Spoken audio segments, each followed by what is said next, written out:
A lot of people have been asking me lately, how did you become a personal development life coach? Oh, what was up with that? What did you do? And I'd really like to answer that once and for all here on YouTube. Could be if you're thinking about becoming a life coach, if you are a life coach and maybe want to make it your full-time job. To be a little bit more specific, I did it as a full-time career. I loved it. It supported my husband and me, and then eventually my daughter as well, as he was going through school, and he would work a part-time job on and off, but in general, I was the breadwinner of the family. A life coach specifically, what I would do is I would work with about 40 clients a week for, this would be 40 separate sessions a week over the phone. We did everything over the phone, everything via Skype. So I had students everywhere. I had students in Australia. I had students in, even one in Africa and Nigeria, and all over the world. South America, Brazil, Canada, lots of Canadians, lots of Australians, and lots of from the UK as well. And it was one of the most amazing careers I could have possibly been given or picked. I was able to meet some incredible people I will consider my lifelong friends. One of them, my dear friend Sunfire, she's from the UK. I'm giving you a shout out. I'll link up her YouTube channel. She's an incredible dancer. Others I would meet from other places in the world, and they all had amazing careers and they all had different professions, but they all had one thing in common, that they wanted to break free of their limiting beliefs, that they wanted to get clear so they could reach their full potential. So that's what I did. You might say I helped them shift their paradigms. I was a paradigm shifter. That's my favorite way of describing it. Another title could be a high performance coach if I was to borrow from Brendan Burchard, helping people live at their highest and peak performance. And this wasn't, a lot of people ask, okay, how can I become a life coach though? You did it sounds great, I want to. How can I do it? I'll tell you my path. There's no one path to becoming a life coach. I worked with a team of 8 different coaches. Not one of us had gotten there the same way. For me personally, I had graduated from university in communications, and I had gone on and studied to actually become a chaplain. I thought I was going to be a hospice chaplain, working with those who were dying and with the family as they were bereavement. Mourning? Not quite sure on the word on that one, forgive me. But after that, as I was halfway through my training to become a chaplain, I went on a LDS mission to a foreign country for 2 years, and I came back and I realized, my gosh, I am not patient enough to be a chaplain. I wanted to help people improve their lives, not just pass on. And though I think to be a chaplain was such a beautiful calling, I realized it wasn't my calling. And I wanted to help people actively engaged in improving their lives. So I decided I wanted to help people. And I looked all over the place and I started applying for jobs. And when I started applying for jobs so that I could eventually follow this path, I ended up applying for about 5 jobs a day. And that was the way I got jobs so quickly. I'd apply for 5 jobs a day, and I got a call back for interviews, and I went to all the interviews and doing my best, and I got an offer from 2 jobs. One was to be working for a personal development company, Achieve Today, wonderful company. So one was working for Achieve Today, which I really liked it. Another was working for another company that used my degree and paid better, but it wasn't my passion. It was just a job. And my husband, he said, you might want to take the one that pays better because extra money's always nice. And I said, I can see that, but I want to follow my passion. So I started working for this incredible company called Achieve Today, even though it was going to be a pay cut compared to what I was used to getting.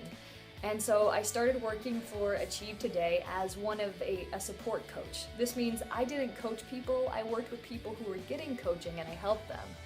And I dove into everything personal development. If you want to be a life coach, one of the most important things is you have a passion for learning. And I mean an obsession for learning. All the most successful life coaches I met were constantly, or had the privilege to work with, were constantly learning, constantly reading, constantly watching TED Talks, reading the latest book. Being a life coach is not for someone who wants a job that they can learn a certain amount and stop. No, if you want to be a life coach, you have to constantly be learning, because your students, your clients deserve to have your best. And so that was number one. So as soon as I was in the support coaching role, I decided I was going to learn as much as I could. And I went to the head coach, Adam Mortimer, and I said, Adam, I want to be an executive coach. I want my own clients. Tell me what I have to do.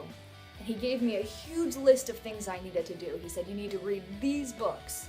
You need to do these things. You need to go through these trainings. And it was impressive.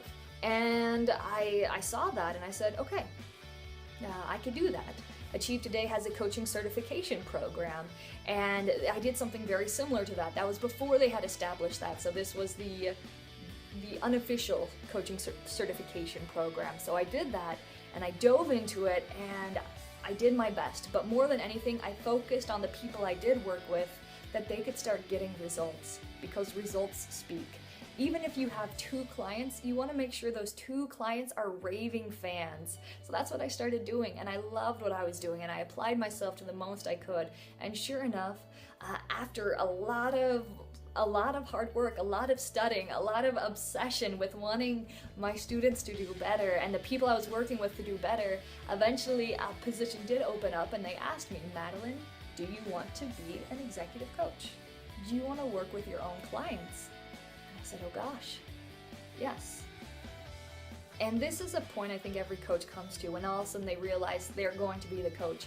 There's a lot of feelings that go on. One of them is inadequacy of, oh gosh, I'm going to be working with my clients. For me, I was almost a decade younger than everyone on the coaching floor.